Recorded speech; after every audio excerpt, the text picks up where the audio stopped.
Bonjour à tous. Le cas Gérard Lopez au Girondins est très intéressant. Pourquoi? Gérard Lopez, nonobstant le fait qu'il ait donc coulé les Girondins, qu'il ait coulé un club belge, Moucron si je ne me trompe pas, qu'il ait coulé Lotus, entre autres joyeusetés pas très glorifiantes pour lui, et le fait qu'il accumule les échecs, comme diraient les jeunes, c'est la loose, et bien malgré le fait que donc cet escroc, qui a donc coulé les Girondins, et bien malgré ça, il a réussi à trouver un entraîneur. Là, on se serait dit, bon, en N2, après avoir coulé le club, après avoir menti à tout le monde, bon, l'entraîneur sera quelqu'un soit du cru, soit inconnu. Bon, c'est quand même Bruno Irles, entraîneur qui a entraîné en Ligue 1, en Ligue 2, chez les jeunes à Monaco par exemple, où il a entraîné notamment Mbappé. Eh bien, Irles, juste pour avoir un banc, a accepté. Donc, médiatiquement, pour Gérard Lopez, c'est top, car il peut dire, j'ai réussi à amener quelqu'un de renommé en N2. C'est peut-être l'entraîneur le plus renommé qui aura entraîné en N2.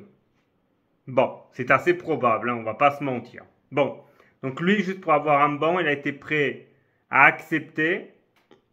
Et donc, in fine, a donné raison à Gérard Lopez et donné du crédit à ce monsieur. Monsieur qui, rappelons-le, a pris les Girondins en L1, les a amenés en N2 en 3 ans. C'est de la performance quand même. Bon, les anciens joueurs, ils viennent jouer chez les Girondins pour faire les héros en fait, hein, pour que médiatiquement ils soient bien vus. Bon, ils sont à la retraite, souvent ils n'ont pas trop ils savent pas trop que faire de leur journée, ils sont dit allez pourquoi pas, allons-y. Bon, très bien, moi c'est louable, hein. Moi-même je suis supporter d'un club, hein, portugais en l'occurrence. Si les ex-joueurs viendraient jouer pour sauver le club, moi je saluerais.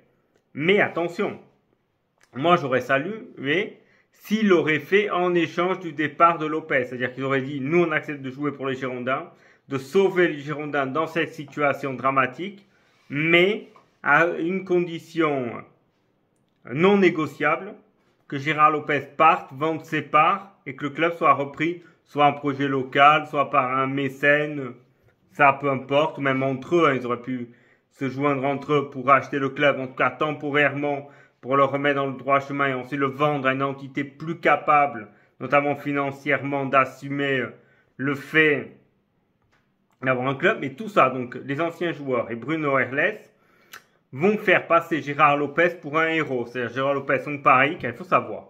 Gérard Lopez, c'est quelqu'un qui aime les coups de poker. C'est quelqu'un qui aime prendre des risques. Tout d'ailleurs le all-in de l'année dernière pour remonter en Ligue 1.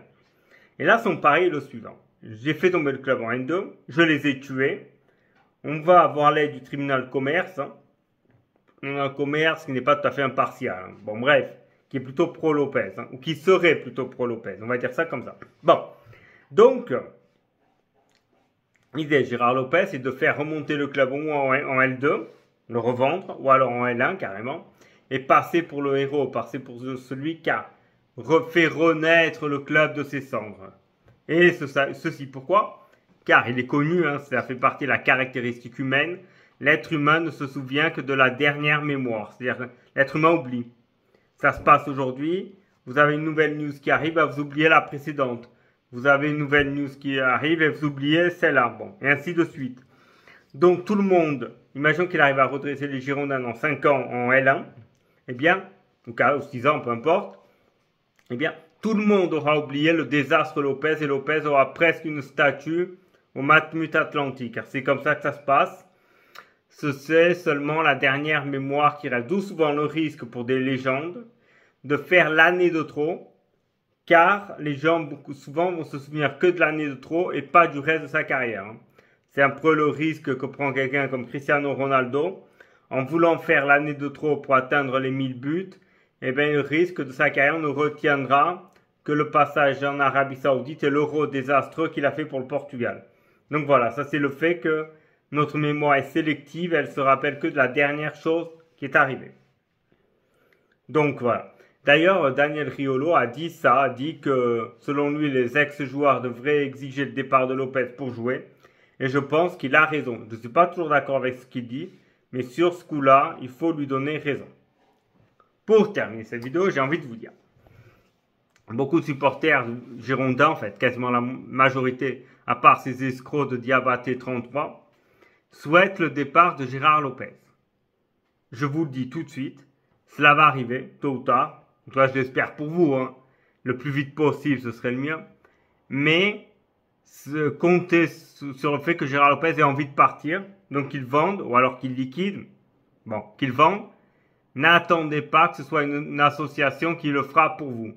Car il y a des promesses, il y a des associations qui vous le promettent ça, notamment une que l'on ne nommera pas, qui vous promet qu'ils arriveront à rentrer dans le capital et à sauver le club. Bon. C'est du bullshit, hein, je vous le dis tout de suite. Hein. Mais bon, laissons-les continuer à croire ou à vous faire croire qu'il y ait ça. Hein, on se demandera pourquoi. Hein. Moi, j'ai ma petite idée, je ne la dirai pas ici. En tout cas, je vous remercie d'avoir assisté à cette vidéo et à très bientôt.